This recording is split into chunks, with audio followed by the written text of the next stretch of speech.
va rester debout juste un moment. 16 ans, ce n'est pas rien. Ma fille a 12 ans et je suis déjà nerveux. Malheureusement, elle a pris le visage de sa maman. Mais je voudrais qu'on puisse faire quelque chose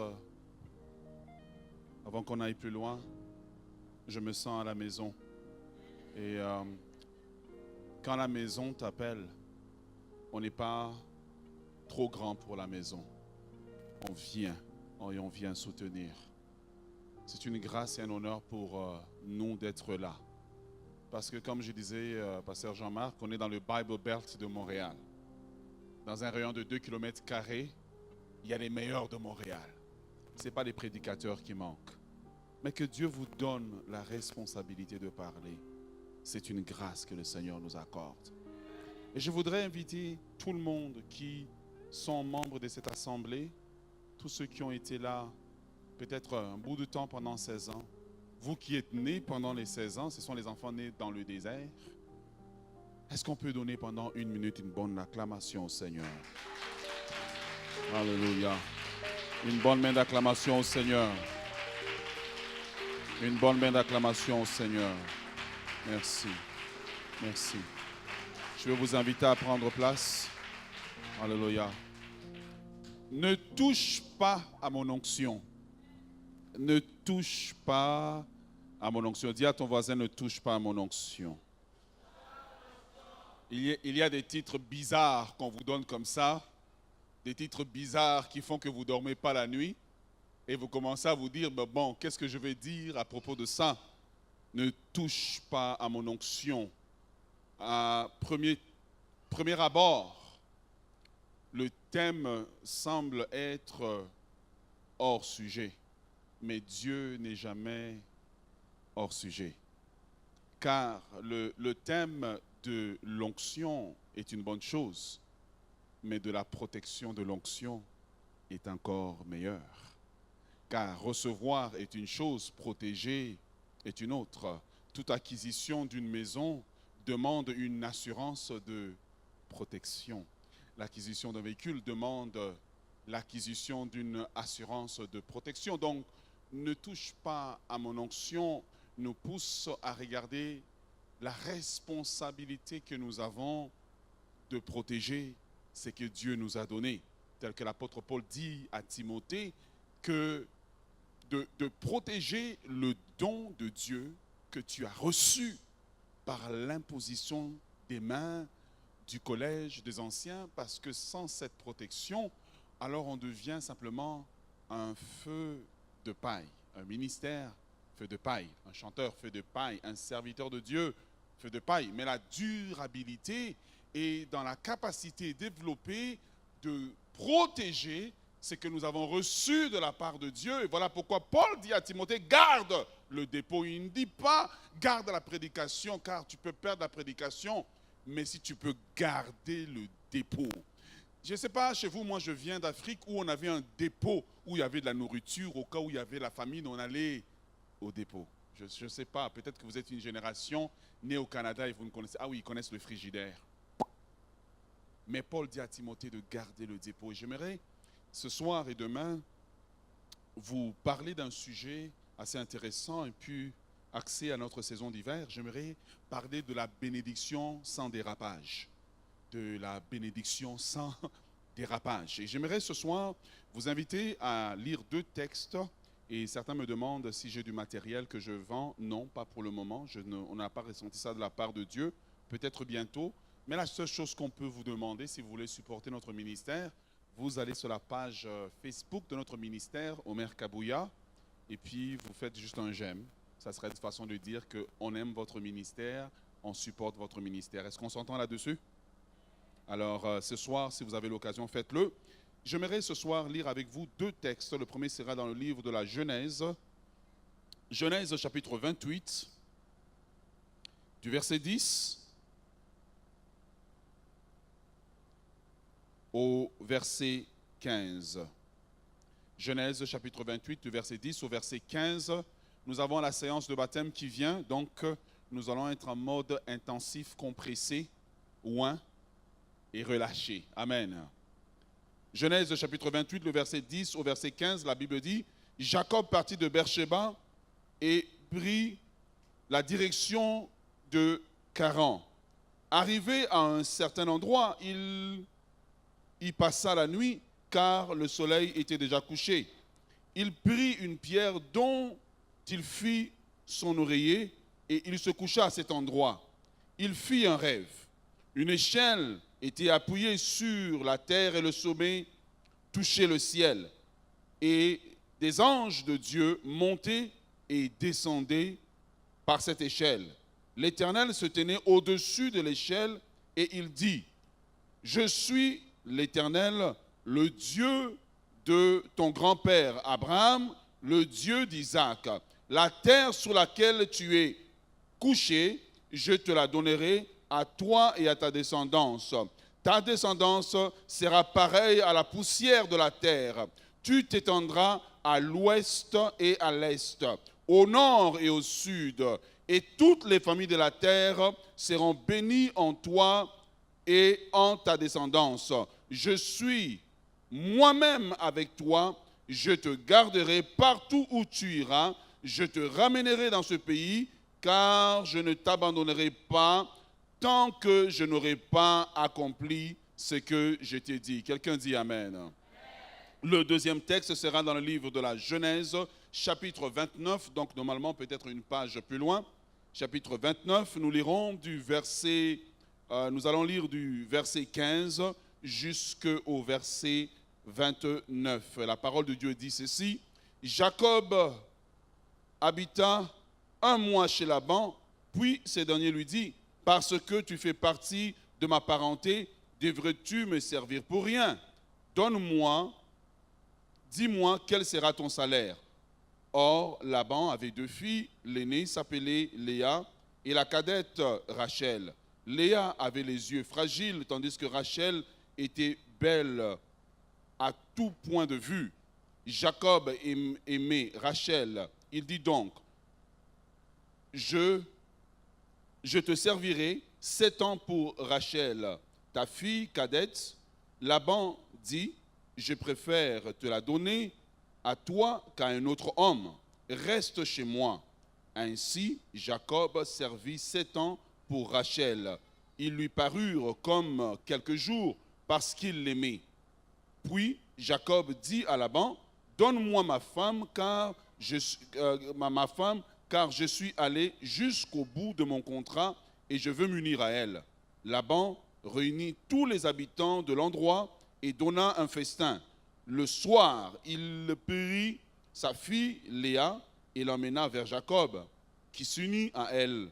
Laban donna sa servante Zilpa pour servante à Léa. Le lendemain matin, voilà que c'était Léa. Jacob dit alors à Laban, qu'est-ce que tu m'as fait?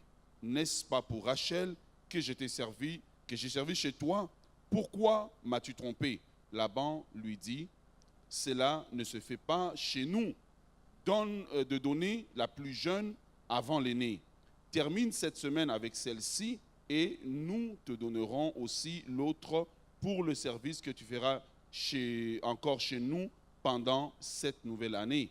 C'est ce que fit Jacob. Il termina la semaine avec Léa, puis Laban lui donna pour femme Rachel, sa fille. Laban donna pour servante Bila, pour servante à Rachel. Jacob s'unit avec Rachel, qu'il préférait même à Léa. Et il servit encore Laban pendant cette nouvelle année. Seigneur, bénis ta parole que nous allons partager maintenant. Dans le nom de Jésus, nous avons ainsi prié. Amen. Je vous prie de vous asseoir. Ce soir, en entrée de ce que je vais partager avec vous, j'aimerais rapidement partager sur le thème du message de ce soir qui s'intitule « Je n'aime pas Léa ». Je n'aime pas Léa. Et notre histoire que nous avons lue est bien connue de ceux qui ont grandi dans le milieu de l'Église. C'est que Jacob est ce jeune homme qui vient d'une famille qui a connu Dieu, qui a grandi dans la maison d'un père dont l'arrière-grand-père avait connu Dieu et qui a un bagage assez intéressant.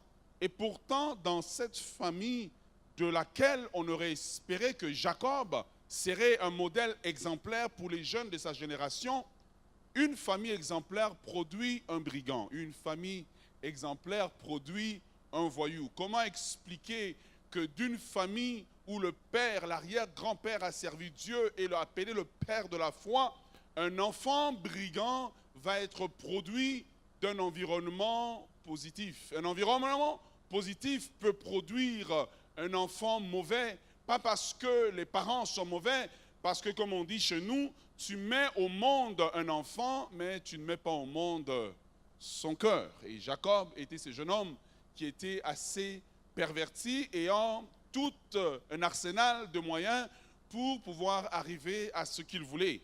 Et c'est comme ça que Jacob a volé le droit d'aînesse de son frère et a volé la bénédiction de son frère et se retrouve en trouble. Il doit fuir loin de ses parents, loin de sa maison, pour fuir afin de pouvoir essayer de survivre, parce que s'il reste là où il est, son frère Ésaü a décidé de le mettre à mort. Le texte que nous lisons nous met évidemment au plein milieu d'un drame familial, mais un drame familial qui peut être aussi un drame qui peut se passer dans l'église où les responsables peuvent se battre afin de pouvoir occuper une certaine position. Mais ce que j'aime de Dieu, c'est que nous pouvons nous battre sur la terre, mais le choix final est toujours le choix de Dieu. Voilà pourquoi il ne faut pas tellement perdre le temps de se battre avec les hommes, mais il faut apprendre à lutter avec Dieu. C'est la leçon que Jacob va apprendre à la fin. Et Jacob va arriver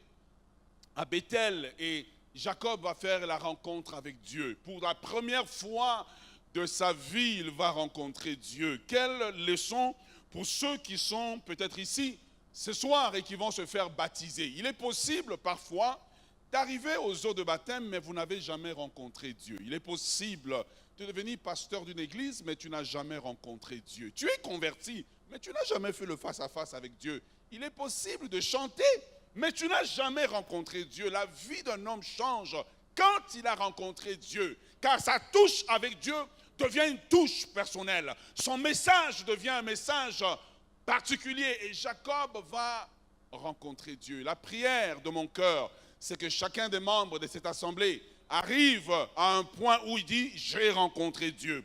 Si je sers Dieu, ce n'est plus à cause du pasteur. Je n'ai pas besoin, comme ils disent, de venir à l'heure à l'église. Je sers Dieu parce que j'ai rencontré Dieu. Je ne sers pas Dieu parce que je suis l'enfant du pasteur. Je ne sers pas Dieu parce que je suis connecté au pasteur. Pasteur ou pas pasteur, je sers Dieu. Mon cœur est attaché à Dieu parce que j'ai découvert qui il est. Parce que j'ai découvert Dieu. Je l'ai rencontré face à face. J'ai vécu une expérience que l'entendement humain ne peut pas expliquer. Le problème de l'église du 21e siècle, c'est que beaucoup de gens sont comme des Jacob. On a des pasteurs Jacob, on a des musiciens Jacob, on a des membres Jacob qui n'ont jamais rencontré Dieu et qui marchandent leur service dans la maison de Dieu pour de l'argent, alors qu'ils ne comprennent pas que Dieu peut te donner plus que l'argent.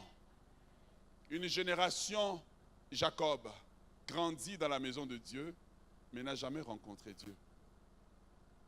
Et parfois, la réaction des gens sont une démonstration qu'ils n'ont jamais rencontré Dieu. Parfois, je disais à un jeune homme, je dis, tu es musicien dans mon église, je ne peux jamais te payer. Par contre, si je te connecte, ta vie va changer. Il pensait que je blaguais. Quand je l'ai connecté, aujourd'hui, je joue avec tous les grands. Une génération Jacob. Dieu va croiser Jacob à Bethel. Et Dieu fait la promesse à Jacob. C'est quand même étrange que Dieu croise un rejeton d'une famille, un mauvais produit. Jacob est un mauvais produit. Là où tous ont abandonné le cas de Jacob en disant qu'il ne vaut pas la peine. Là où tous disent qu'il est un voyou, Dieu va s'intéresser encore à lui. Et ce que j'aime de Dieu, c'est qu'il n'a pas peur d'une matière première qui est encore sale. Ce que j'aime de Dieu, c'est qu'il est capable de se pencher dans la boue où les hommes ont peur de se salir la main. Parce que tu es tombé, ils disent, j'ai peur qu'on me voie avec lui. Dieu dit, là où les hommes ont abandonné ton cas, je suis capable de me pencher et de te prendre par la main. Parce que je suis Dieu, je n'ai pas rien à prouver à personne. Peut-être que ce soir, tu es comme Jacob. Personne ne sait ce que tu vis. Et au-dedans de toi, tu sens que tu as tout échoué, puis il n'y a plus rien à faire avec toi. En ce 16e anniversaire, je suis venu te dire, il y a encore quelque chose que Dieu peut faire avec toi. Je suis venu peut-être dire à cette assemblée, peut-être au bout de 16 ans, vous êtes fatigué. Et vous dites qu'on travaille, puis on a l'impression qu'il n'y a rien qui avance, on est dans le désert. Et on ne sait pas qu'est-ce que demain sera. C'est vrai. Mais Dieu sait ce que demain sera. En cet anniversaire, Dieu veut vous dire, il y a encore un lendemain. Ce que j'aime de Dieu, c'est qu'il peut croiser un Jacob qui pense qu'il n'y a plus d'avenir et lui dire, je te donne un avenir. Humainement parlant, il n'y a plus un avenir, mais je te donne un avenir. Et Dieu croise Jacob à Bethel, un déchet de la société, un rejeté de la société. Quelqu'un de qui on regarde, on dit, il n'y a rien à faire avec lui. J'aimerais dire à un jeune homme ce soir que s'il n'y a plus rien à faire avec toi, Dieu a quelque chose qu'il peut faire avec toi. Si la société a dit qu'on ne peut plus rien faire avec toi, abandonne-toi entre les mains de Dieu comme une matière première et laisse-le te donner la forme idéale pour ton élévation. À Bethel, Jacob, qui était le rejeté de la société, devient la matière première entre les mains de Dieu pour bâtir une nation. N'est-ce pas merveilleux de comprendre la grâce et la miséricorde de Dieu? À Bethel, Jacob, de qui on ne pouvait plus rien faire, Dieu dit, je suis le Dieu de la récupération. Je récupère, je recycle une matière dont la société ne voulait pas, une matière dont la société ne sait pas quoi en faire. Je suis capable de recycler. Le recyclage n'a pas commencé avec notre société d'aujourd'hui. Le recyclage a commencé longtemps avec Jacob. Quand il n'y a plus rien à faire avec un enfant, abandonne l'enfant entre les mains de Dieu. Quand l'enfant est trop voyou, abandonne-le entre les mains de Dieu. Dieu sait comment le récupérer. Dieu croise Jacob à Bethel dont personne ne veut et Dieu dit, je veux de toi. Dieu veut de toi malgré que tu es tombé dans le péché. Dieu veut encore de toi. Voilà pourquoi David dit, vaut mieux tomber entre les mains de Dieu que de tomber entre les mains des hommes. Parce que Dieu, même s'il me corrige, il ne regarde pas simplement mon présent, mais il regarde aussi mon avenir. Voilà pourquoi Jésus dit, ne crains pas, petit troupeau. Dieu croise Jacob à Bethel. Ma prière, c'est que dans ce 16e anniversaire, Dieu puisse vous rencontrer. Ma prière, c'est que, et quand Dieu croise Jacob, Dieu amène Jacob à ne plus commencer à regarder sa vie en fonction de ce que son père peut lui donner, mais en fonction de ce que Dieu peut lui donner. Ma prière, c'est que Dieu puisse vous rencontrer. Quelqu'un dit Amen. Et Dieu croise Jacob et Dieu dit à Jacob, écoute, je suis avec toi. Je suis avec toi, je veux te bénir et je serai avec toi. Je ne te quitterai pas jusqu'à ce que j'ai accompli tout ce que j'ai prévu pour toi. Quelle parole merveilleuse. Et Jacob va quitter ce lieu qu'il appelle Bethel, après avoir vécu une expérience avec Dieu, et suis-moi parce que j'ai une parole de Dieu pour toi. Et Jacob s'en va, et Jacob va arriver chez Laban. Et on regarde Jacob et on dit, il est arrivé chez Laban, mais j'aimerais vous dire que ce Jacob qui est arrivé chez Laban, c'est un Jacob qui vient de parcourir environ 1200 kilomètres dans un désert. Et si les écrits de la Bible sont corrects, il n'avait jamais voyagé dans le désert. Mais au bout d'un voyage de près de 1200 kilomètres, il a survécu. Là où les statistiques disaient qu'il devait mourir, ce brigand, Jacob, a survécu. You don't get it, hein? Là où les brigands dépouillaient les autres, lui n'a pas été dépouillé. Là où les autres mouraient dans le désert, lui n'est pas mort dans le désert. Brigand, mais il a survécu. Voleur, mais il a survécu. Indigne de vivre, mais il a survécu. Saviez-vous que ça fait 16 ans que Dieu vous fait survivre. Là où les autres ont commencé, leur aventure s'est peut-être mal terminée. Vous êtes peut-être Jacob, mais vous avez survécu.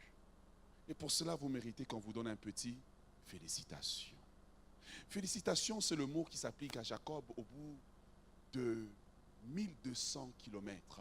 On peut lui dire, c'est vrai que tu es voleur, mais quand même, félicitations. Félicitations, c'est le mot qui doit s'appliquer à ton ministère. Au bout de 16 ans, tu as tenu alors que beaucoup ont abandonné. Félicitations. Félicitations, c'est le mot.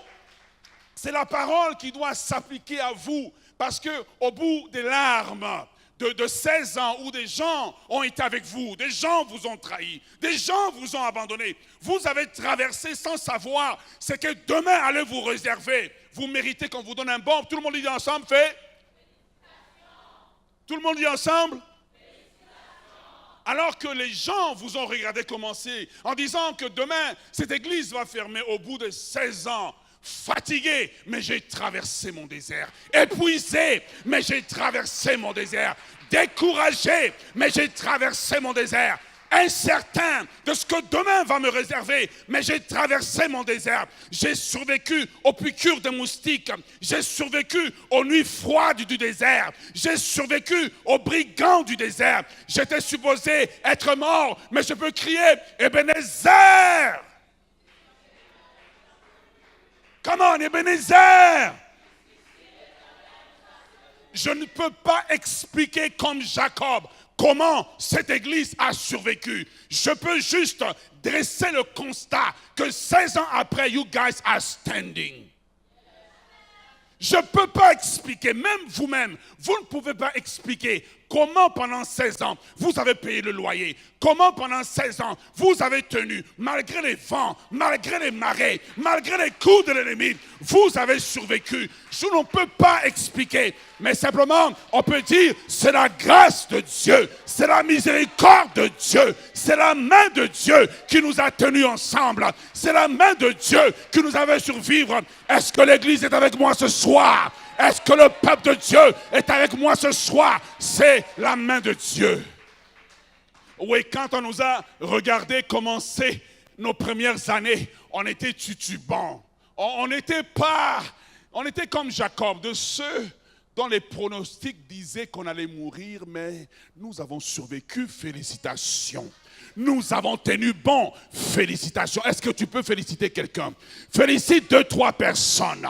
Félicite quelqu'un. Félicite quelqu'un. Dis à quelqu'un, tu as tenu bon. Dis à quelqu'un, nous avons tenu bon. Nous avons survécu. Pendant 16 ans, l'ennemi vous a bombardé. Pendant 16 ans, le diable vous a attaqué. Pendant 16 ans, le diable a fait que vous ne puissiez pas voir ce jour. Mais comme Jacob, vous pouvez voir un jour nouveau. Comme Jacob, vous pouvez expérimenter un jour nouveau. Quand on demande à Jacob, comment tu es arrivé là? Il dit, je ne sais pas, mais c'est arrivé. On demande à Jacob, mais comment tu as fait? Il dit, je ne sais pas. Parce que il n'était pas comme son frère Ésaü. Ce n'était pas un homme musclé. C'était un homme frêle. C'était un homme fragile. Il n'avait pas le pédigree, la corpulence, le caractère des grands voyageurs. Mais voyez-vous, Dieu ne fait pas survivre ceux qui ont l'impression d'être grands. Dieu fait survivre ceux qui comptent sur lui. Dieu fait survivre ceux qui comptent sur lui. Il n'avait pas... Quand on regarde Jacob, on dit il va mourir. Dieu dit non, il va survivre. Et beaucoup ont commencé peut-être des œuvres avec plus de dons, plus de talents, plus d'argent, plus de ci. Mais aujourd'hui, ils ne sont pas là. Vous, vous êtes là.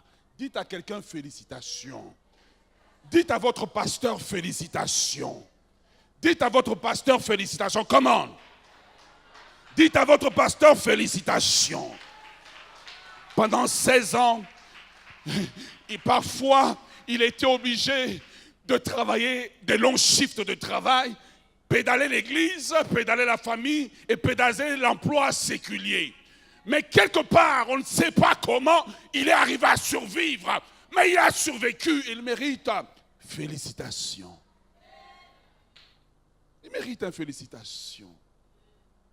Au bout de 16 ans, une longue traversée, Jacob, excusez-moi, arrive à Beersheba et puis il dit, I'm a survivor.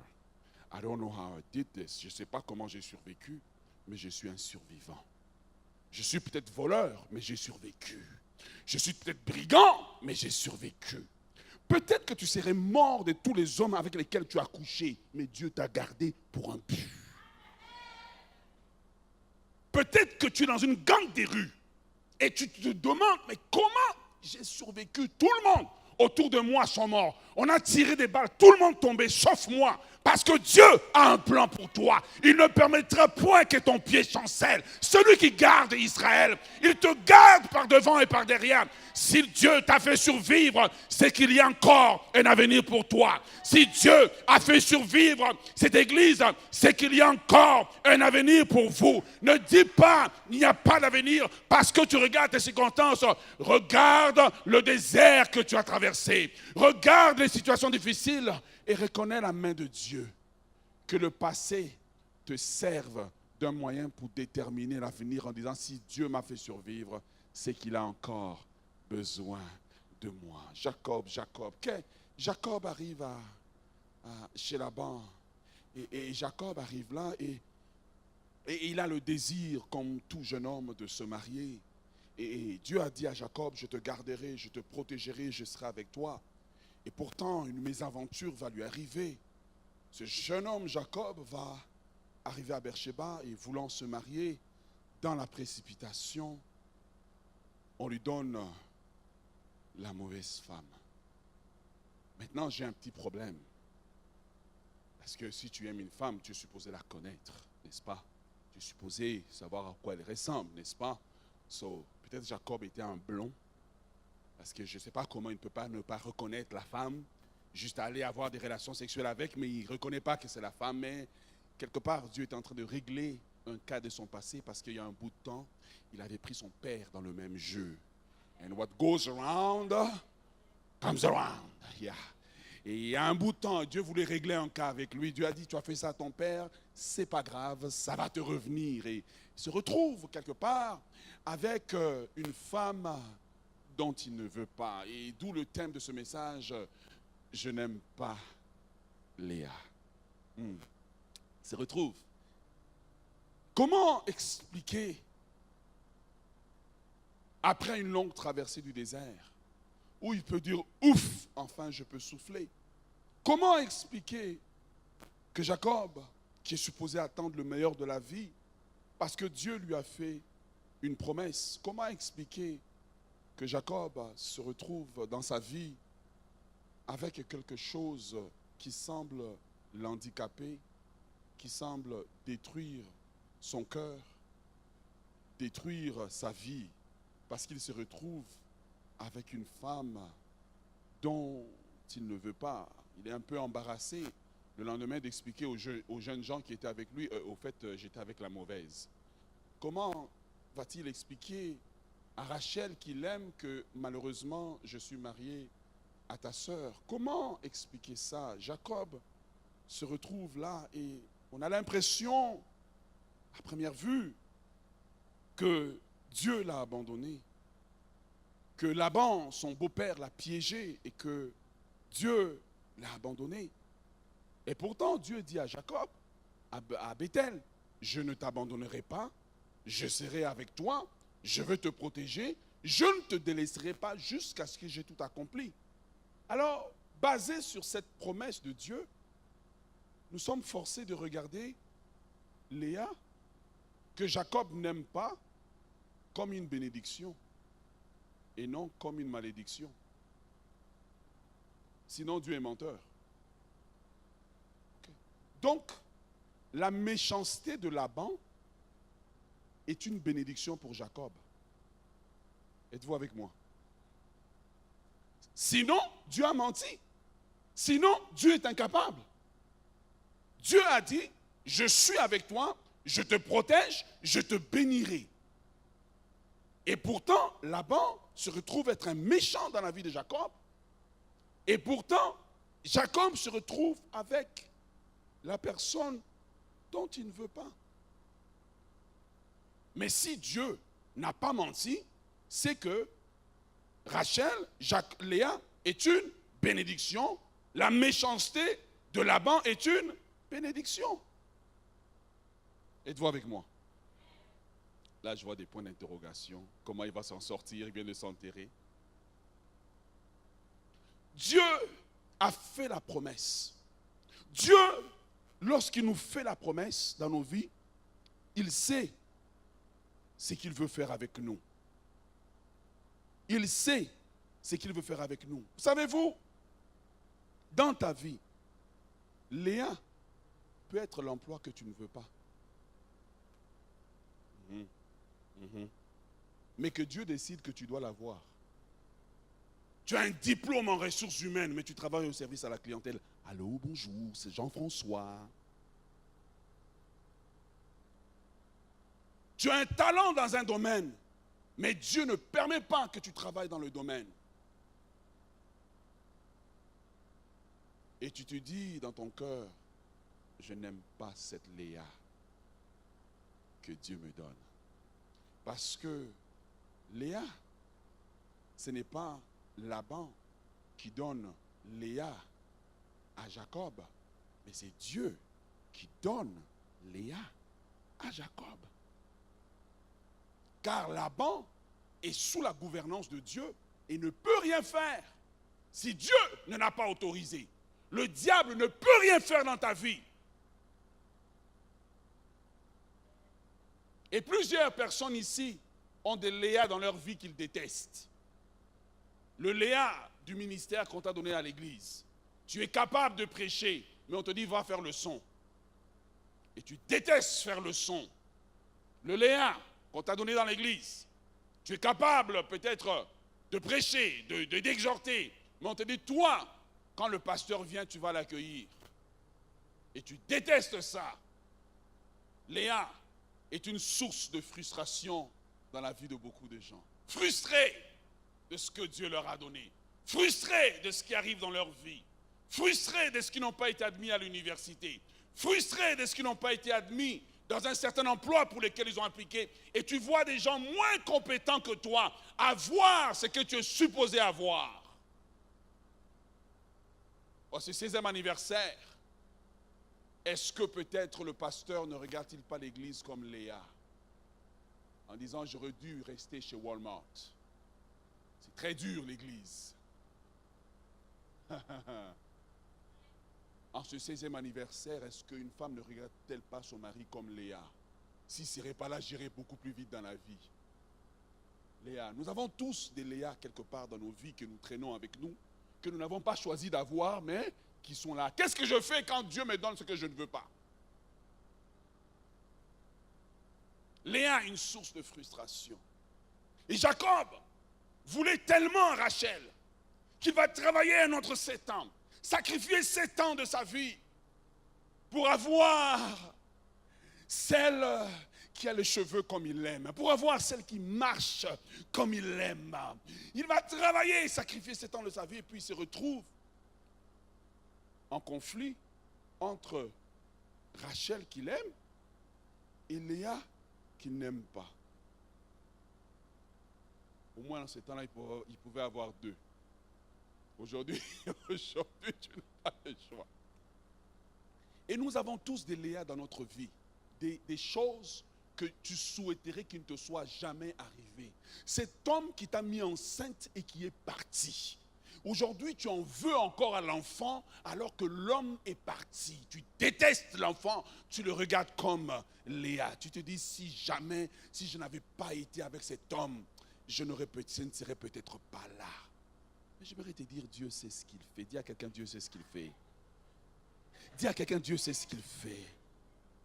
Je vais aller rapidement puisque nous devons arriver à la fin et à le service de baptême. J'aimerais vous dire ceci.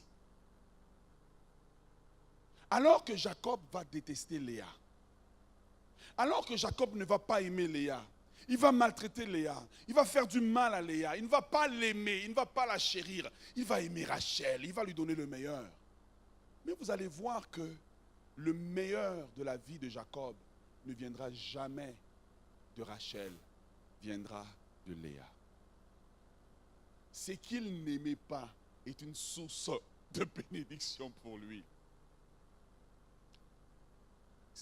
Léa deviendra plus fertile que Rachel. Tous les problèmes que Jacob va avoir, ça vient de Rachel, c'est qu'il convoitait. Est-ce que vous êtes avec moi? Parfois, tu peux être assis et tu dis, je veux une grande église. Dieu dit, non. Pendant 20 ans, je te donne 25 personnes. Tu penses que tu es prêt, mais tu n'es pas prêt. Les problèmes qui viennent avec 2500 personnes. Parfois, tu te lèves, tu as l'impression que ton cœur va sortir de ta poitrine. Tu penses que tu es prêt jusqu'à ce que tu arrives en plein milieu de la tempête, où tu as 250 personnes qui te critiquent, où tout le monde t'insulte sur Facebook, et tu n'as pas les capacités morales de rester calme. Tu penses que tu es prêt. Jacob pensait qu'il était capable de gérer Rachel. Rachel, c'est la femme la plus rebelle que tu peux trouver. Lorsque Jacob s'en va, d'abord Rachel va lui dire, donne-moi des enfants ou je meurs. Léa, c'est cette femme dans sa vie, dans la vie de Jacob, qui accepte sa condition, qui se soumet. Rachel, c'est celle qui se révolte. Donne-moi des enfants ou je meurs. Rachel, c'est celle qui va aller voler les dieux de son père et s'en aller avec. Non seulement elle s'en va avec, mais elle fait mentir Jacob. Elle risque de créer un conflit interethnique entre Jacob et son père. Non seulement ça, mais en plus de cela, elle va mourir et causer un chagrin à Jacob. Ce qu'il convoitait est une source de chagrin. Mais ce que Dieu lui donne est une source de bénédiction. Parfois, il y a tant de gens qui méprisent leur église locale parce qu'ils pensent que l'église d'à côté est meilleure. Alors que tu veux te lever aller ailleurs, Dieu te dit, cette église, c'est ta place.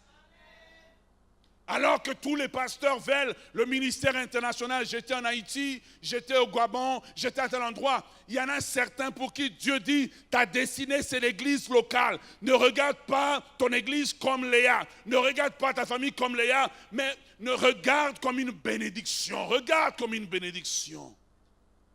Et c'est de Léa que Jacob méprisait que va sortir la tribu de Lévi. La tribu des sacrificateurs. Si aujourd'hui nous sommes réunis, c'est à cause de Léa. C'est que Jacob méprisait. C'est de Léa que Jacob méprisait que sortira la tribu de Juda, la tribu des rois. Fais attention que tu n'es pas en train de mépriser ce qui fera ton avenir demain. Je n'aime pas Léa, mais Dieu me donne parce qu'il voit la fin d'une chose avant son commencement. Qu'est-ce que tu n'aimes pas dans ta vie? Qu'est-ce que tu n'aimes pas? Qu'est-ce que tu n'aimes pas?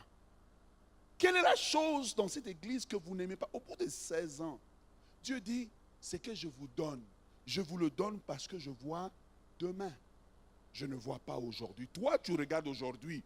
Oh, j'aimerais avoir ça quand j'arrive, on m'ouvre la porte, on reconnaît mon ministère. Dieu dit, si on reconnaît ton ministère, ton mariage sera brisé, tu n'es pas encore prêt. Donc il te donne Léa, on te critique, l'église ne grandit pas, tu as des difficultés. Tu as l'impression que tu recules, mais tu es en train d'accélérer en réalité. Savez-vous que pour aller à Paris, qu'est-ce qu'on fait? On prend quoi pour aller à Paris? On prend un avion, n'est-ce pas? As-tu remarqué que quand on est dans l'avion, on est assis dans l'avion, on a l'impression que l'avion n'avance pas. Beaucoup sont dans un avion du Seigneur ce soir. Tu as l'impression que tu n'avances pas et tu regardes l'avion de Dieu comme Léa. Mais pendant que tu penses que tu n'avances pas, l'avion est en train d'avancer à 900 km/h. 5 heures plus tard, tu es à Paris. Mais pourtant, pendant le processus, tu avais l'impression que tu n'avançais pas. Comment s'appelle le Léa de ta vie? Tu dis, je n'aime pas Léa. Je n'aime pas cette partie de ma vie, je cache. Je n'aime pas. Aujourd'hui, beaucoup vont admirer cette femme Joyce Meyer. Mais son Léa, c'était son papa qui l'a abusé pendant des années. Et c'était la fondation pour bâtir son ministère.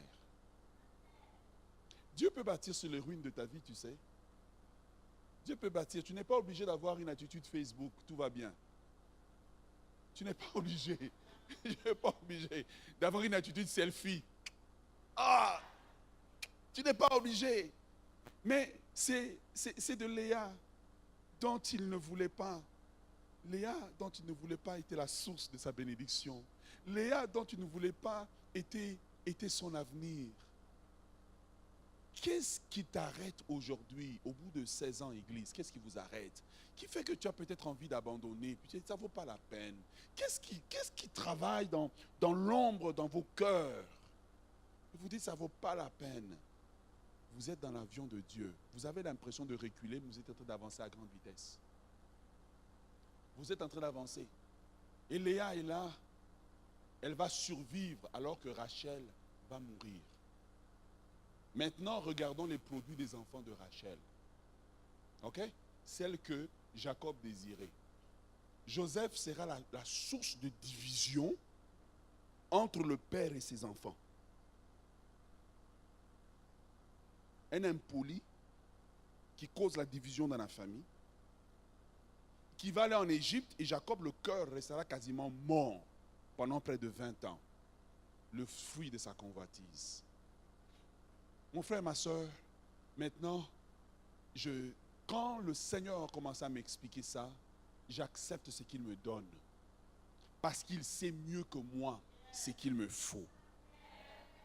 Et il ne veut pas que je sois une imitation de quelqu'un, mais il veut que je reste un original. Je suis venu de la part de Dieu. Vous dire de la part de Dieu, peut-être que tu dis, je n'aime pas ce que Dieu me donne aujourd'hui. Mais accepte ce que Dieu te donne. Tu ne le vois pas aujourd'hui, mais demain la bénédiction sortira de là. Je n'aime pas le fait que je suis célibataire, j'ai 30 ans. C'est vrai. Accepte, reste tranquille. Au bout du processus, la bénédiction viendra. Parfois, tu regardes ce que Dieu t'a donné comme une malédiction, alors que c'est une bénédiction. Quand la manne est tombée dans le désert, Israël ne comprenait pas. Ils ont dit, qu'est-ce que c'est? Moïse a dû leur expliquer ce que c'était. Peut-être que tu as dans ta vie un fameux qu'est-ce que c'est. Qu'est-ce que c'est que ça? Qu'est-ce que c'est que cet accident? Qu'est-ce que c'est? Qu'est-ce que c'est? Je termine ce soir en vous racontant une histoire qu'on m'a racontée. Il y avait un jeune homme. Ce jeune homme-là, il devait voyager. Il devait quitter l'Afrique pour aller en Europe. Et il avait une spécialité, c'est qu'il savait comment faire des massages cardiaques, là, quand quelqu'un est tombé par terre. C'est ça qu'on dit, des massages? Des réanimations, c'est ça. Et il devait voyager le lundi. Et le lundi, quand il voulait aller prendre l'avion, son père dit, non, attends, la famille doit te dire au revoir. Et il est temps de dire au revoir, il a manqué l'avion. Il était très fâché. Le mardi, quand il voulait aller prendre l'avion, les amis sont venus pour dire, non, mais on va te dire au revoir. Il a manqué l'avion. Il était vraiment en colère. Le mercredi, la même chose. Le jeudi, la même chose. Au bout d'une semaine, finalement, il va prendre son avion. Et il monte dans l'avion très en colère qu'il a perdu son temps. Dans l'avion, une situation bizarre se passe. Une jeune femme tombe et commence à convulser. Les hôtesses de l'air sont en panique. Il n'y a pas de médecin à bord. Il faut lui faire une réanimation. Il est le seul à être capable de faire, ah oui, Léa, hein, de faire la réanimation. Quand il va réanimer, la jeune fille est reconnaissante. Mais la jeune fille n'est pas la fille de n'importe qui. Léa. C'est la fille d'un grand patron qui travaille dans ce qu'on appelle l'équivalent de la FIFA africaine. Et ce jeune homme avait étudié dans un domaine dans lequel il ne trouvait pas d'emploi. Et en ayant ranimé la fille va le connecter à son père. Et son père, en remerciement, va lui donner un poste de directeur. Parfois, vous avez l'impression que vous avez pris des faux départs dans la vie. Mais Dieu sait comment il orchestre votre vie. Dieu sait comment il arrange les choses. Dieu voulait qu'il manque l'avion. Dieu voulait que tu perdes ton emploi. Dieu voulait que ton mari te quitte.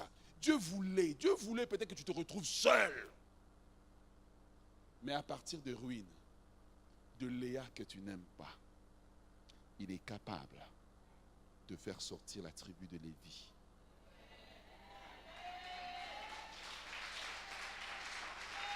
À partir de Léa que tu ne veux pas dans ta vie, des choses qui te font honte, il est capable de sortir la tribu de Juda.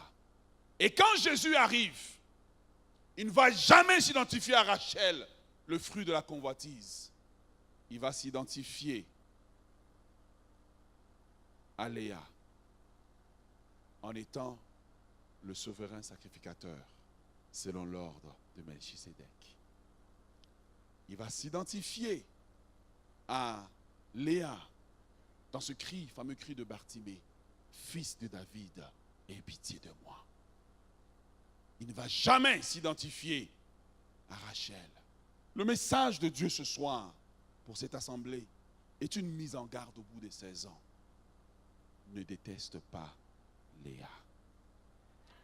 Aime Léa. Aime Léa. C'est difficile peut-être d'aimer Léa, mais Léa te donnera ce que Rachel ne peut jamais te donner. Que le Seigneur vous bénisse. On peut acclamer le Seigneur ce soir. Alléluia.